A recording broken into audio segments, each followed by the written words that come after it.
wasn't afford it. Awesome.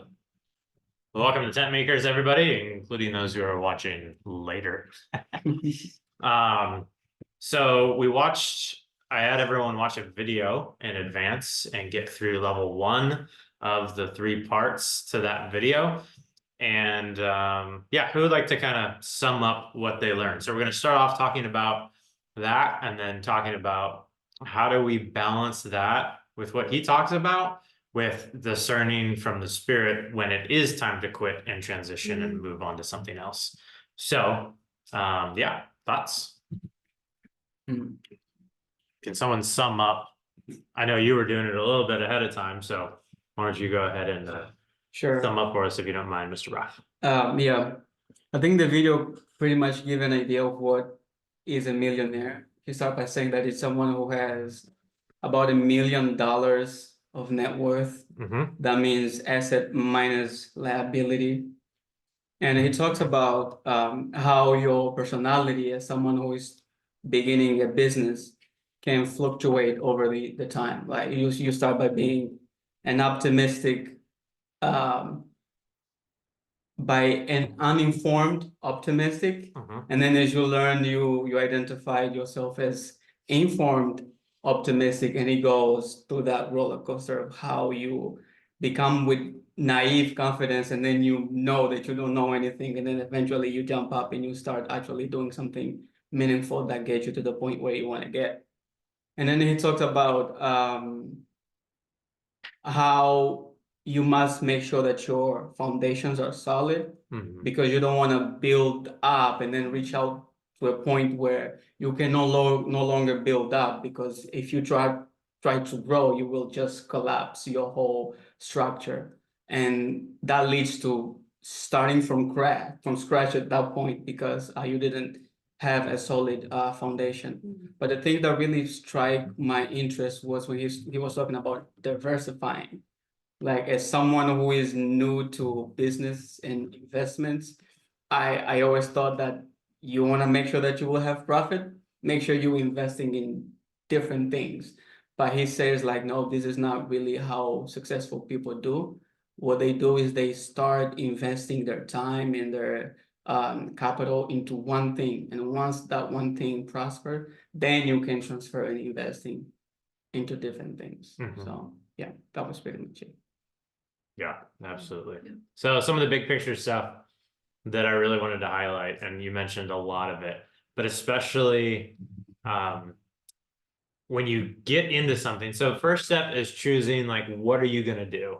What's your market? What are you selling, or what are you giving to people? Or so what's your market going to be? Then you get into something, and what happens a lot of times is it takes off and it's going really well, and then you hit your first big issue or problem, okay? And it hits you, and the only thing you've listened to is all these YouTube videos about people talking about how awesome their business was and how they made 6 million in 3 months or 4 years or whatever. And so that's all you hear. And so you expect everyone just has this great time and it's just, simple and there's no problems. And then the first problem hits you, and maybe it's a really big problem, and you go, oh my goodness, this must not actually work for me. I've chosen the wrong thing. And that's the downward slope that Ralph was talking about. And then you decide to switch gears and try something else, because clearly the thing that you dug into doesn't work. And so the whole concept with diversification is, a lot of times when you're starting off, you put your thought, your money, and your time into too many different areas, right? So, okay, crypto is the answer, or long-term investing is the answer, or real estate is the answer, or drop shipping is the answer, or e-commerce is the answer, or marketing is the answer. And you can shift, you can think each and every one of these, oh, I chose the one that's not a good one. I chose the flop one. And in reality, most of the time, it's just you're hitting your first big boundary and you got to push through that. So for us, for instance, we've hit quite a few things that were pain points, that were difficult. One of them being, well, Dina could no longer handle the cleaning anymore. Not personally, but like running all the different cleaners, and she was texting. And so that could have been a spot where we went, no, this is too much for us. We can't do anymore. This didn't work. Or we could pay a little bit of money to be on a different platform, shift gears, take pictures of all the properties and set up so that now as we move forward, it's not a big deal to scale. We just have to find another cleaner, train them, and get them moving. Or we could have hit that blocker and gone, oh my gosh, listen, we're in the ministry. It's too much for us. We can only handle 2 properties. And so we could have been stuck at 2 properties for forever instead of going, okay, how are we going to fix this hurdle? How are we going to get past this pain point and move forward? So I guarantee you're going to hit roadblocks in your business. And in ministry, you hit roadblocks as well. We were at a retreat this last weekend, and something that I believe it was Dave Pachta talked about was the idea of when we hit roadblocks, a lot of times the answer from God is, well, you're not ready for that. And are you okay waiting for 10 years while I get you ready for that thing you're praying about? And it can be the same thing in business as well, where it's, maybe you're not ready for that. Maybe it's your mindset. Maybe it's the things going on in your life. Maybe there are things and you're just not ready to scale yet. Or it could be as simple as you don't have the right person or the right software in place to be able to scale. And that all ties into having that good foundation at the same time. Because the other thing you can do is you can build upward to skinny, like he talks about, and not having a firm and solid foundation.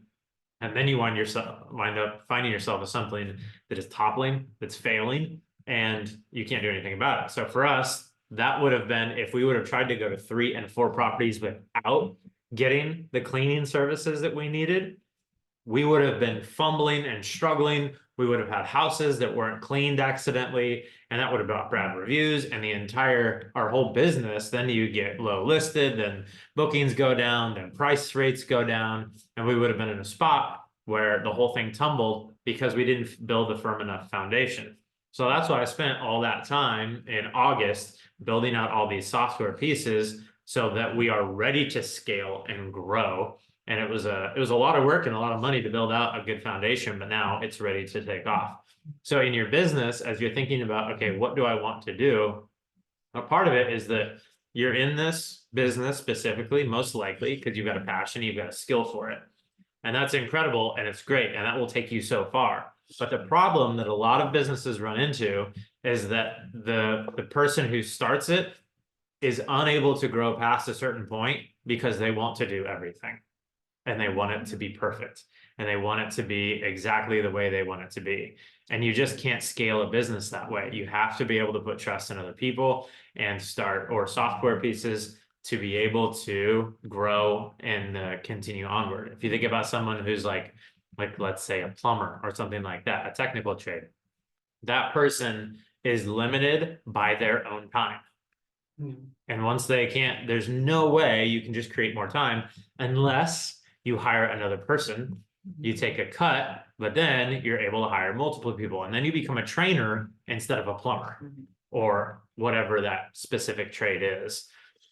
So then you can trade and then you can scale up or you can scale down if you want to as well. And then people go, you know what? I don't like managing people, so I'm gonna scale back down. I love doing the job. I'll have one other guy that helps me, and that's the current AC guy we have. So there's different aspects and area, but you want to have that firm foundation. Now, here's the interesting topic for today. Romans 12, we've talked about this recently, where God talks about how do we know the will of God? It's by testing. Okay. So how do you know when you've gone down the wrong path and God wants you to actually shift gears and do something else instead? What do we think? You're saying you think you've gone down the wrong path in the sense of business? Right, in business, in things in life. So we just got done talking about pushing through the hard times, right? And that's one side of it. But what if God is telling us this isn't the right thing for you? And because I think we get that to me is a part where we wrestle with, because sometimes a hardship is something that needs to be pushed through. And sometimes a hardship is God saying it's time to go a different direction. This is not the direction I want you to go in.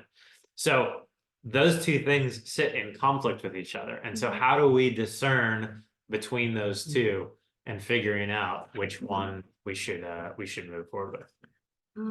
I think I had a little bit of experience when that happened when I was in the business of insurance and I had to make the decision if I wanted to continue to do that or do ministry.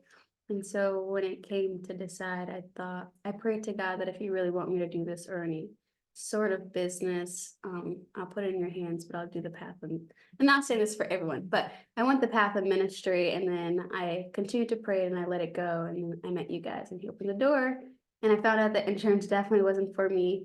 And where I'm at now, I just feel more aligned and at peace. So I just let go. Yeah, absolutely. What do you guys think? I would say, I had experience too, and God just absolutely shut the door. I tried to push through and tried everything I could. It was during COVID. And I had to sell a couple properties that were rentals that I had. And it was like, nothing worked. Couldn't rent them, couldn't hang on to them. I wasn't able to maybe move because I'm married and, you know, I have a mom near me, and it was just like, it was time to sell. And I prayed about it and felt like that's what God told me to do. Sometimes there's just no other option. So it was obvious. Yep. Interesting. Yes, I definitely agree with what Lori was sharing. God shutting the door is one of the most obvious, right? I remember of Paul when he was prevented by the Holy Spirit to enter a certain city. Asia, yeah. Yeah, because God wanted him to go a different way. But I also think that God may send people in your direction who have a fresh pair of eyes to tell you, hey, I feel like this is not the right time for you to invest in this specific thing. Let's maybe try for the time being a different thing, and then maybe we may return in the future.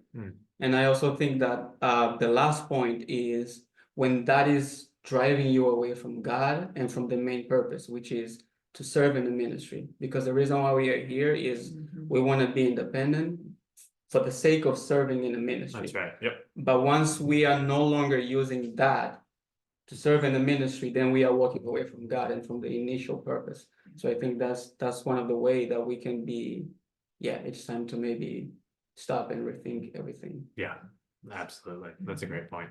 I think absolutely. Number one way that God talks to people in the Bible is by other people. That's what the prophets did. They spoke for God, or God spoke through them. And so a lot of times other people is one that we miss a lot of times, which also brings into many advisors make victory sure. Bounce ideas off of people. When we started the Airbnb thing, I had a guy I was personally getting coaching from in the business, and then I was constantly running what we were doing by other evangelists going, this is what we're doing, this is what we're doing, you know, I'm waiting for someone to go, this is not a good idea, or are you sure? And everyone went, nope, great, this is awesome, wow, well done. And now it's like, you know, it's where it is today and is going to continue to scale. So getting input from other people is huge, but also very clear fleeces, open and closed doors, right? Where you go, God, this is what I want. You make it clear and obvious. I think that for me, the real estate license was like that. I went into it. I felt like, man, I've studied really hard, but I decided I was only going to take the test once. I was not, right, Maria? Yeah. I thought it was so. You thought it was crazy, right? Because a lot of people don't pass on the first try. I think it's got a 60% pass rate. And so I went into it, I'd studied, and then I'd taken some time off, studied a little bit more, and went, listen, God, if this is what you want, it's got to be from you, because I don't want to go and do something that you don't want me to. And so I felt even more so that way when I took the test, because it was so hard. I was like, oh, God wanted me to fail. All right, I'm not going to do real estate. Sounds good. A little bummed, but that's okay. That's, you know, I'm not going to be an agent here. And so then, you know, obviously I went into the test, took it, felt like I was going to fail, was very grateful to God because he made it so clear and obvious. And then they gave me the papers afterwards, and both of them, they said, congratulations. Wow. And I went, wait a minute, congratulations. And I looked at the paper and both of them said pass on it. So then I was even more sure. I was like, wow, okay, God, you wanted me to, because I was sure I was about to fail here. So either way, no matter what way I was coming out of that test, it was clear that it was going to be from God one way or the other. So we put these fleeces out there and we go, okay, this thing might be hard to overcome, or you might hit a wall. But at that point in time, you go, okay, God, is this what you want for me? Is it time to shift gears? and you try to push forward, but you seriously in your heart and in your mind go, God, I want your will. Do I need to shift gears here? And a lot of times he's going to open and close those doors. And at the same time, you're getting advice from other people. Hey, what do you think? I've hit this. Does this make sense? Should I shift gears? I got this other idea too, et cetera, et cetera. And then you decide to move forward with that. So I think that's something that we get stuck up on a lot. And all of you, as you build your businesses, you're going to hit that spot. And so I think this is a really important way that we spiritually figure out how to discern what's from God and what's not, what's just difficult and a part of growing businesses, which is going to be difficult. And you're going to find the same thing in the ministry as well. You're going to have a time of fruit, and then you're going to have a time of lament. You're going to have a, wow, everything's awesome. And then you're going to go, am I sure I want to do this? I feel like I'm Jeremiah or Isaiah, just bringing bad news to people all day long and nobody likes me. Put me in a cistern, So I think these are some principles for us to go, okay, how do we approach this? How do we go about this? What are the best practices? But then also this starting on a firm foundation, does that sound familiar to you guys at all? Yeah. Building a house on a firm foundation. Okay, yeah, building a house on a solid rock instead of sand. What else? Anything else? Paul also talked about precious stones and hay and wood and stuff like that. Those are materials that will be tested. Yep. Yeah. So as you build with things that are solid, not things that are weak and gonna burn quickly. Absolutely. And then obviously Paul talks about building on a foundation that he doesn't want to build on any other foundation except which one? Christ. That's right. That the foundation he builds on is Jesus Christ. So our foundations are important. The foundation of a house is essential. If you have a bad foundation, it doesn't matter how pretty that house is, it's coming down. It's going to crack. You're going to lose the value of the house and all of that. So as you build a business, build it with a firm foundation. Set things up the right way. Don't take shortcuts. Get a bank account, a business bank account. Okay. We made that mistake for the first 6 months. We were just running everything out of our personal bank account. You're not supposed to do that. So get a business bank account, set up a business, whether it's sole proprietorship, LLC, S Corp, there's different ways. We can talk about those later, which one is the right one to set up for what you're trying to do. But you want to set things up the right way and not just go, oh, I'll figure it out later. Do your research ahead of time. Do things the right way initially so that you don't get yourself in trouble and things come toppling down later on. So any questions about all this? Good stuff. Awesome. Cool. Okay.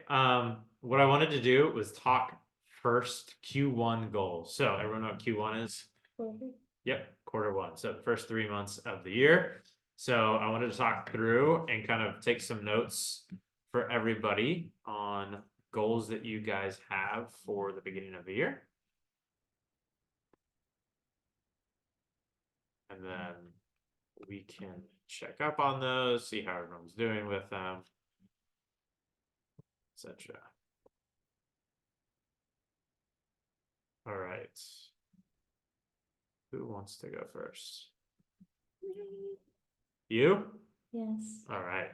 Okay, so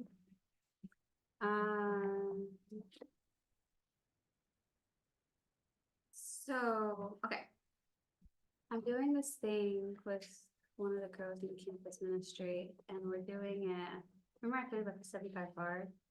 Mm-hmm. Well, we're not gonna initially do that, but we created our own list of things we want to do separately for 75 days. So by the end of it, of course, we could be better than the first day we started. Mm-hmm. And so one of the goals that I wanted to do was, you had told me one of my expectations of being here, I have to have a certain amount of hours, not like an amount that you gave me, but making sure that I have a certain amount of hours each week that I work on the business. Yeah.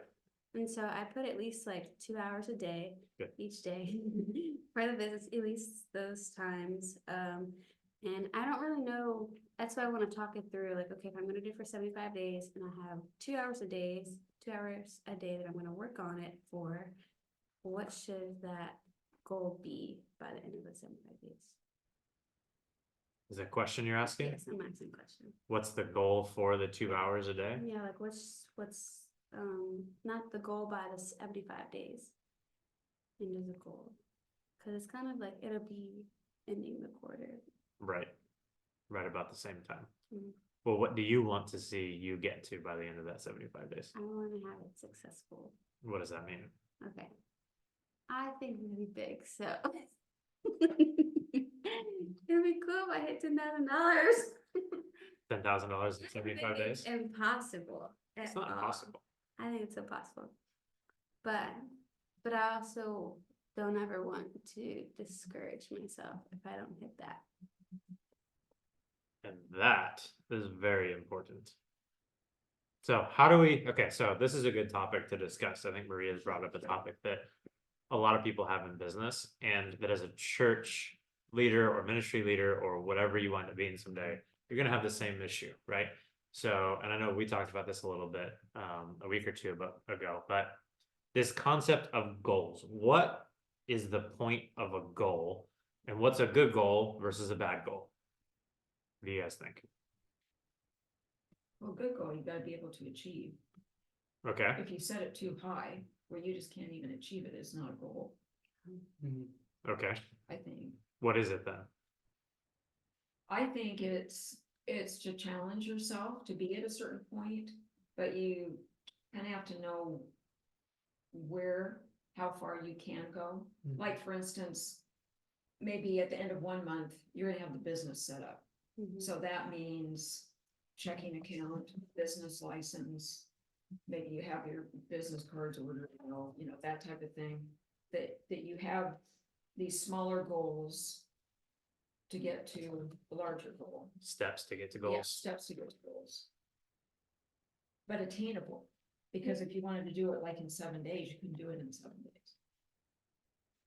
Don't tell Maria that, she will do it in Well, 7 I'm hours. talking about, with government stuff and saying it just takes longer. Yeah. I think a goal, so the purpose of having a goal is in my opinion the same purpose of having a map. Because you want to get from point A to point B, and therefore you need to kind of have an idea when to turn left or right and when to keep moving ahead, right? But as Lori said, and I agree, it has to be something that you are able to attain, something that you are able to accomplish. And dividing the goal into tiny little pieces that you are actually able to accomplish is very important. So don't set goals that are beyond your abilities to be able to accomplish, but because in the end it will demotivate you and you will just give up altogether. Okay. Any thoughts, Braylon?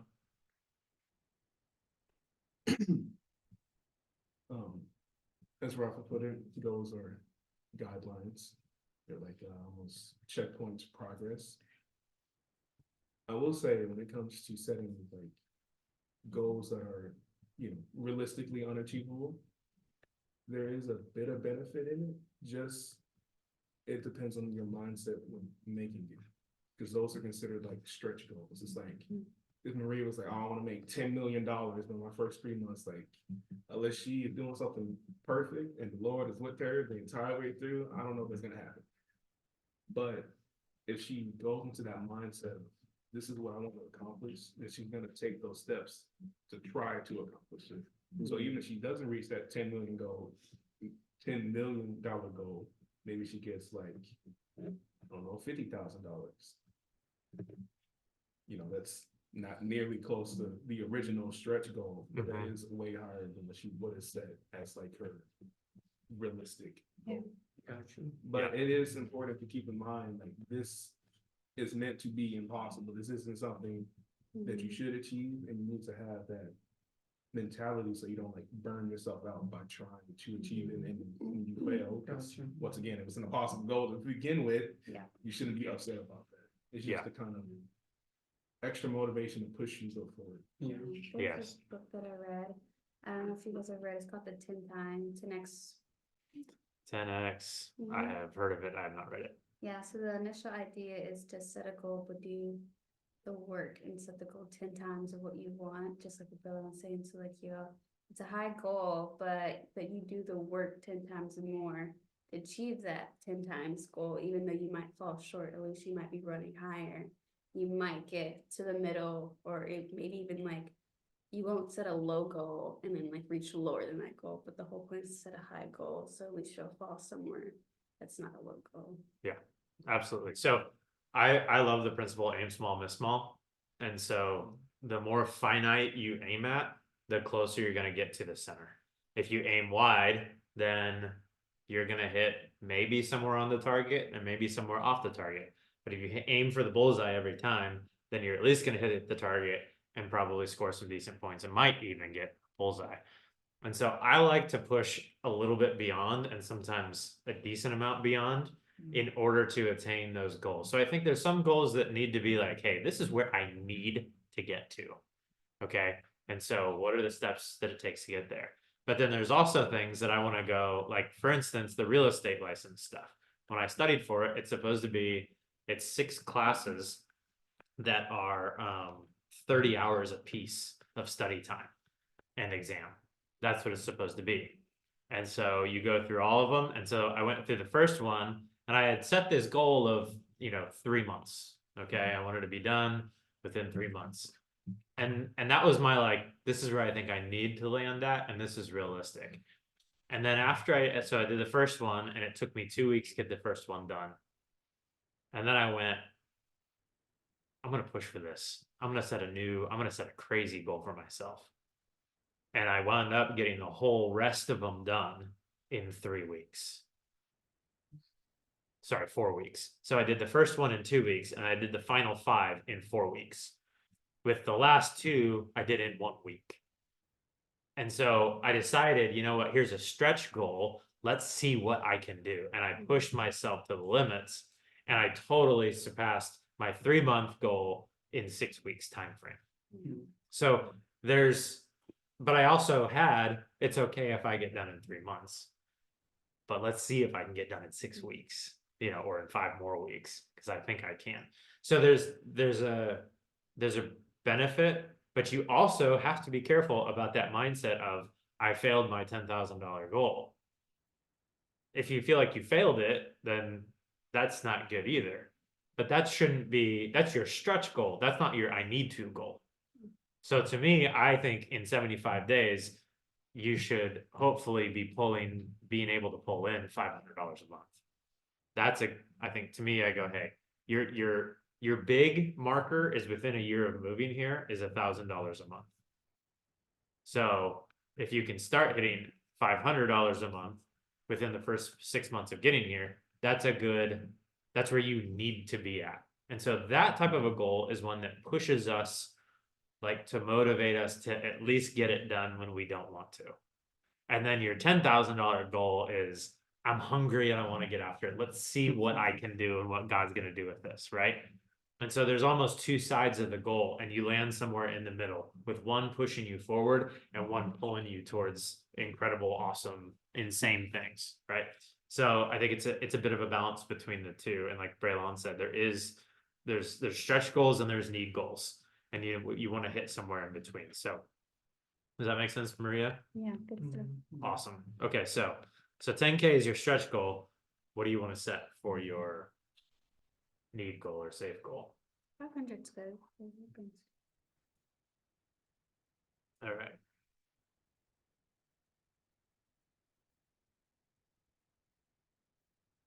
Awesome. All right, who wants to go next?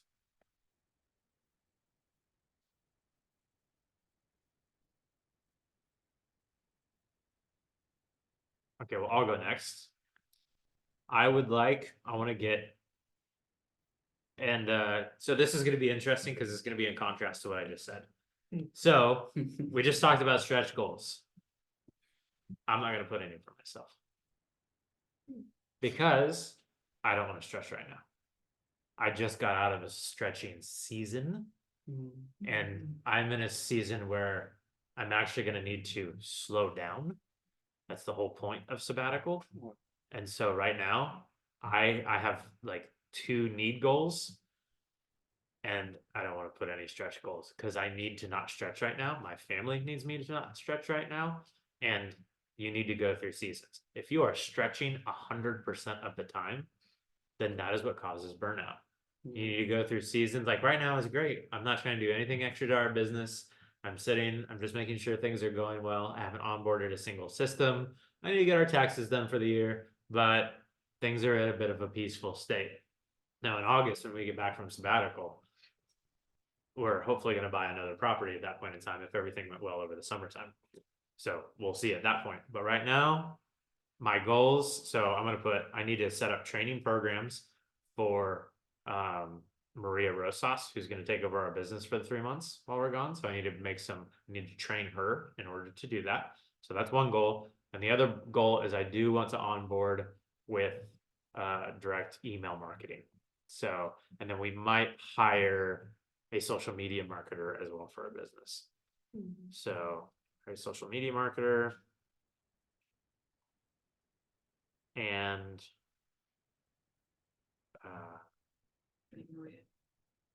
that's already up there. Email drip campaign. So we can get direct bookings. So those are mine for my rest season here. All right, who's next? Who else wants to go? Yeah, I can go next. First thing for me is I want to make sure that I will not be breaking the non-compete the non-compete clause. Let's just put it that way.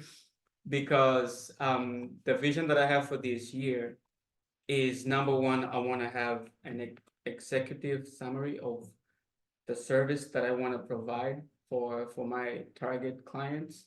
I want to have it written and well documented. I was already looking into that, how to write a fairly decent executive plan for the service that I want to provide as far as GIS concerns. And after I'm done with that, based on the information that I got by talking with a project manager, how they reach out to the clients and how they set up a good contract and we start providing services for them.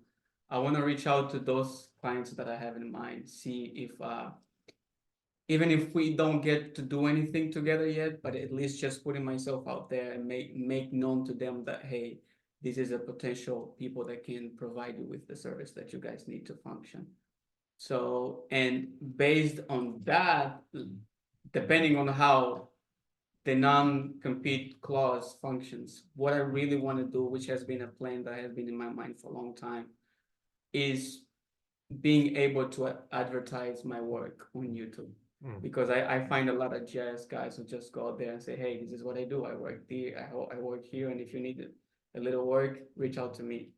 But for me to be able to do that, I need to make sure that my boss will not see me on YouTube and then be like, hey, what are you doing? Now you're fired. Yeah. So yeah, I want to make sure that non-compete clause is together. But Or it could be a closed door from God and start full time. who knows? Who knows? But essentially, it's that I want to have my executive summary in the next 2 months ready, and reaching out to my clients and putting myself out there so they know me. Yeah. Cool. Love it. I guess we'll run table. Sounds good. Well, I've got to come up with an idea that I'm like excited about. Because I know how to set the business up and that type of thing, but I've got to come up with what is it that I'm going to do. I know it's going to be part-time. I know, prayed about it. I need to do remote for what I need to do with the rest of my time, ministry stuff and some family stuff. So it's really important that I come up with an idea, and I've got to have a set schedule. I've been too lax in that, where even if it's a short amount of time, but I just got to say like from 9 to 11 or 9 to 12, I'm working on this thing. I'm looking at things, just stick with that and have that at least for the first quarter. But the main thing is I've got to come up with the idea, what God wants me to do. Yeah. Nice. Awesome. Fernando. I want to know like what business I want to start, and then stretch and have it, let's say about halfway done. by the end of Q1. You see that? Have it half built, is that what you mean? Yeah. Gotcha. Thanks. It's like, okay, we don't have later. Very Yeah, good. you say you have a name. You want a name for it.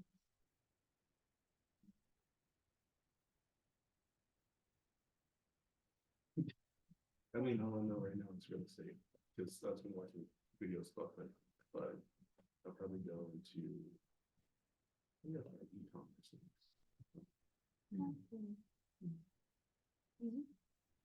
Okay, so both of you guys are in a similar spot. Right. So how do you figure that out? Who's in the same spot? Two Oh, of them. Well, Nate told me to look at YouTube videos, so that's what I'm gonna do. I'll see what other people are doing, just, you know, Yeah. just so that something, like you said, something will click. Yep. Honestly, that's where I got my advice from too, was Nate. So Yeah. same thing, just watching YouTube videos until I see what I like and what I think Yep. will work and I can do. Mhm. Yep. So But I Go ahead. also suggest doing a little bit of exercise with those Venn diagrams that we went over Yeah, in the beginning of our meeting. I really think that's a good start. yeah, Although the YouTube can help, but just taking some time, praying to God about what are some potential things that you can do, and then just sit down and go over and see, okay, what do I like? What are my skills? The least amount of time that I can spend on these things and how much I can make, and be realistic just based on what you think and God puts in your heart. yeah, Absolutely. Mind sending that again, the diagram. yeah. It should be in your email as soon as you signed up for the tent makers. It'll be the first email that you got. Did you ever do the QR code?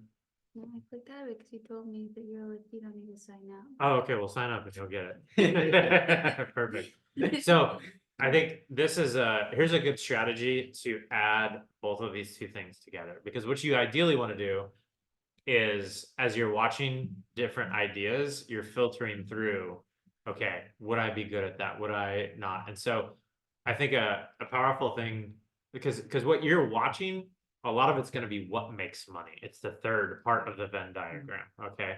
So the passion and the skill, no one can really tell you the passion. The passion that's internal to you. What drives you?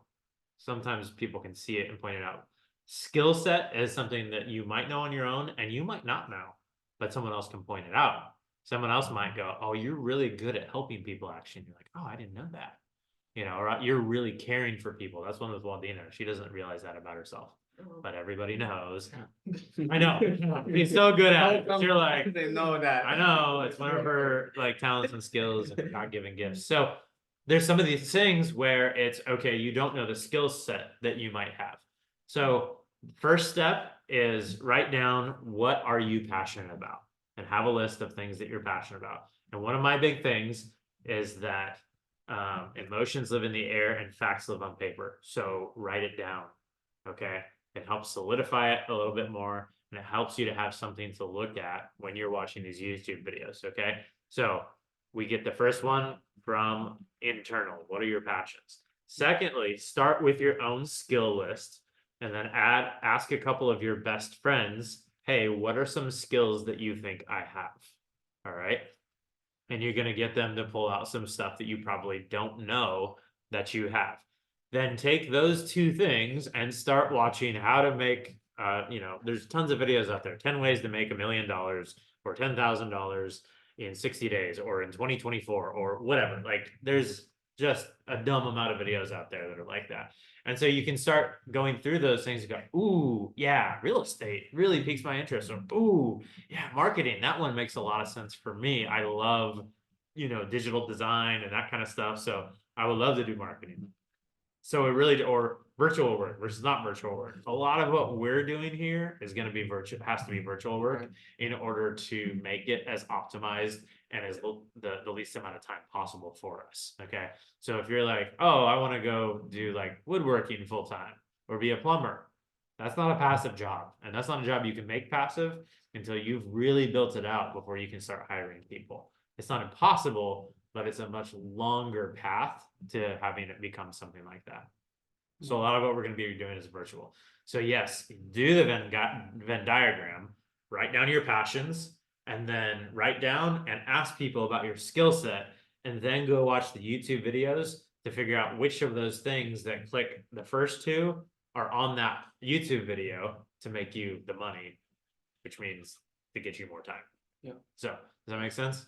Mhm. So that is a good step-by-step procedure on how to figure out, okay, what would be a good area for me to dive into and create a business. What if, it seems like for me, most of my stuff is like considered hobbies that I'm really passionate about. But people make money at those kinds of things, right? I mean, Mhm. Yeah, so it depends on if your hobbies are hand done things or skill sets that are like trade type things, that's gonna be something that's difficult to get off the ground and running. Unless you can figure out something that's automated, or you can purchase a piece of equipment that automates it. For instance, if I randomly got fired, had no income, what would I do? But maybe I had 10 grand in my pocket.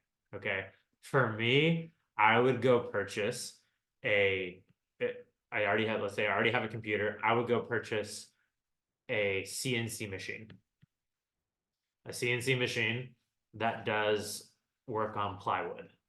um, So what does that mean? That means I design one thing on a computer program.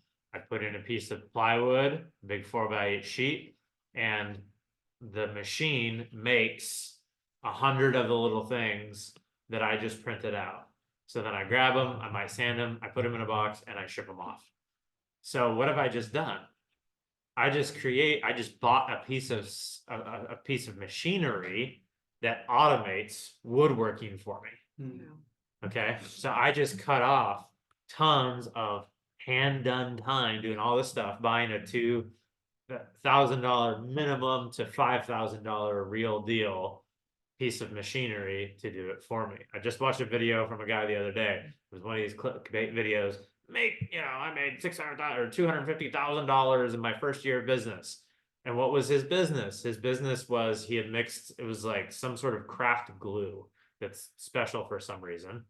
And so he was like, well, how did I ship it? It was going to take the manufacturer 6 months to get everything ready to start like shipping. And so here for, I think he said for $1,000, here are the 5 pieces of machinery I bought. So here are our 30-gallon containers. And here's the drill press and the mixer that I use to mix it. And then it goes in here and this machine plops it in. So I hit a button, it fills up my thing. I put the cap on, I bring it over here to this little roller deal. It puts it on and I put it in the box. And so I did that for, you do that for an hour or 2 hours a day. And then you have all these boxes and you ship out. And that's how I made all this money before the manufacturers could get around to, producing it. And this is a way you can get into something like manufacturing your product for $1,000, and you don't have to wait 6 months for the manufacturers to get it, and you can start the cash flow right away, and you don't have to have these massive upfront cost capital in order for the shipping and manufacture, or for the manufacturing to start going. So there are ways to automate the things that aren't as automatable, except for the trades. Like you can't, I mean, I'm sure there's some way, but it would be really difficult to automate something where you have to go to someone's house and do something. You got to figure out what it is on the spot. But if it's manufacturing, there are ways to make manufacturing quicker, easier, which, what we're talking about is half a step away from drop shipping, right? I mean, drop shipping is the next iteration of that. Is now you don't take a box to UPS, you don't do anything. You're just being the middleman and upselling different products on Amazon or on whatever website, which Jackson actually tried to do a couple of months ago with lightsabers, but the shipping cost killed him, and so he wound up not sticking with it.